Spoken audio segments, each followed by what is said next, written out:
안녕하세요. 강동 경희대병원 심장내과 조진만입니다. 제가 또 나왔습니다. 많은 분들께서 2년 전 제 영상에 뜨거운 관심을 가져주셨는데요.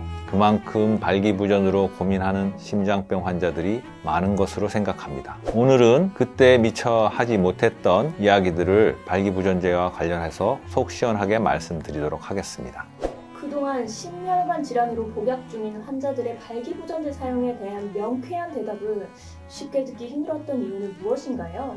대부분의 임상의사들은 근거 중심 의학이라는 것을 금과 옥조와 같이 받들고 있습니다. 그것은 대규모 무작위 배정 임상시험의 결과를 토대로 진료를 시행하는 것입니다. 그런데 비아그라나 시알리스는 개발 시판할 당시에 건강한 남성을 대상으로 발기를 촉진시키는 효과에 대해서만 검증을 시행하였고, 그 당시 여러 가지 심장병 약물을 복용하는 사람은 이 연구에서 배제했기 때문에 심장병 약과 같이 복용할 경우 그 안정성이 어떨지에 대한 구체적인 자료가 없습니다. 앞으로도 이에 대한 대규모 임상시험은 어려울 것으로 예상이 되는데, 이미 특허권이 만료되어서 수십 종의 복제약들이 시중에 판매되고 있는 상황에서 화이자나 일라이릴리 등의 오리지널 제약사가 이제 와서 거금을 들여 안정성 입증을 위한 대규모 임상을 시행할 가능성은 없기 때문입니다.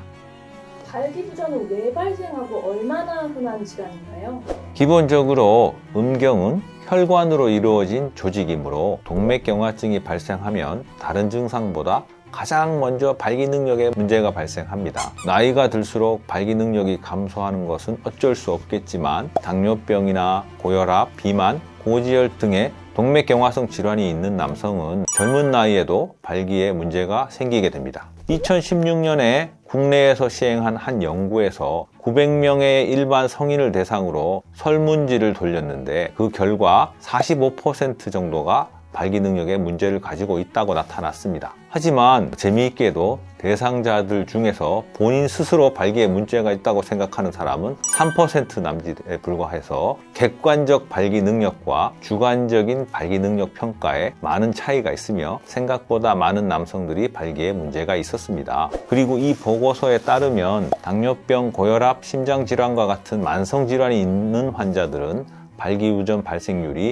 2배에서 4배 정도 증가한다고 하였습니다.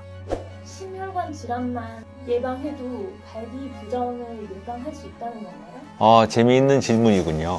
심혈관 질환을 예방하는 생활 습관은 금연, 유산소 운동, 체중 감량, 고지혈증 치료, 이런 것들이 되겠는데요. 전부 발기부전을 예방하는 치료가 당연히 되겠죠. 동맥경화증의 가장 첫 증상이 발기부전인 경우가 많기 때문에 동맥경화증을 예방하는 생활습관 개선요법은 발기에도 당연히 도움이 될 것으로 생각을 하고요. 이미 심혈관 질환이 생겨서 동맥경화증이 심한 경우에는 동맥경화증을 치료한다고 해서 발기부전이 극적으로 호전될 가능성은 별로 없겠지요. 그렇지만 심장질환이 비교적 성행위에 안전한 정도로 그렇게 심각하지 않는다면 발기부전 보조제 처방을 통해서 성생활을 유지할 수 있게 되는 것이 가능하다는 얘기가 되는 것입니다. 동맥경화증이 처음 오는 게 이제 작은 혈관부터 오기 때문에 발기부전이 먼저 오는 건데, 심장혈관은 3mm, 뇌혈관 이런 데는 1cm 이렇게 되는 혈관이 이제 차츰차츰 큰 혈관까지 좁아지게 되는 거기 때문에 큰 혈관 질환을 기계적으로 스텐트 같은 걸 넣어서 넓혔다고 해서 아주 미세 혈관까지 다 늘어나 줄 수 있는 건 아니기 때문에 발기 능력이 심장 질환이 좋아졌다고 해서 극적으로 호전되진 않겠지만, 그래도 동맥경화증에 좋은 약물을 복용하고 동맥경화증의 진행을 예방하기 위해서 바람직한 생활 습관을 유지한다면 어느 정도 회복을 기대해 볼 수 있는 것이 사실입니다.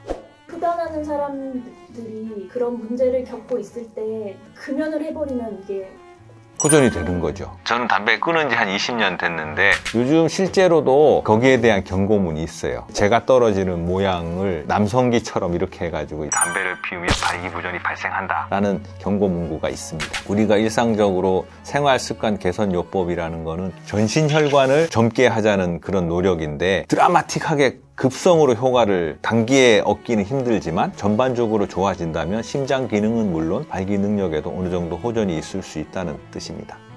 금연을 하는 데 가장 중요하겠네요. 그렇죠. 젊은 나이에 발기부전을 일으키는 가장 큰 원인이 되겠죠. 그리고 비만하고 30, 40대 우리나라 남성 비만율이 상당히 증가하고 있고 흡연율도 많이 증가하고 있고 운동도 안 하시고 그렇기 때문에 그런 문제가 있는데 거기까지는 가역적이라고 볼 수가 있죠. 젊은 나이이기 때문에 살을 빼고 운동을 많이 하고 금연을 하시면 그거는 아주 극적으로 호전이 될 수가 있다고 생각합니다.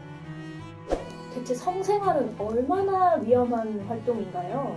보통 이제 심장병이 걸리면 성생활을 안 해야 된다. 잘못된 믿음이 있는데 성행위가 일반적인 육체 활동에 비해서 심장에 위험한 행동이란 증거는 없습니다. 2018년에 프랑스 의사들이 미국 심장학회지에 보고한 바에 의하면 심장마비로 응급실에 실려와서 심폐소생술로 살아난 3,000명가량의 환자들을 분석한 결과 그중에 0.6%만이 성관계 도중 심장마비가 발생했고 90% 이상은 아무 행동도 하지 않고 안정시에 심장마비가 발생하였다고 합니다. 성관계 중 발생한 심장마비들 중에서도 심근경색증은 3분의 1뿐이었고 뇌졸중이 3분의 1, 그 외에 미상의 원인이 3분의 1로 심근경색으로 인한 심장마비가 성관계 이외 다른 상황에 비해서 많지 않다고 보고하였습니다. 커뮤니티에서 최근에 화제인 내용인데요. 고혈압이었던 모태솔로 남성이 여자친구가 생겼더니 1년 만에 다시 건강검진을 했더니 정상혈압으로 변했다고 합니다. 본인 생각으로는 규칙적인 성생활의 영향이라고 하는데 이렇게 혈압이 낮아지는 것과 성생활이 정말 근거가 있는 말인가요? 우선 축하드리고요.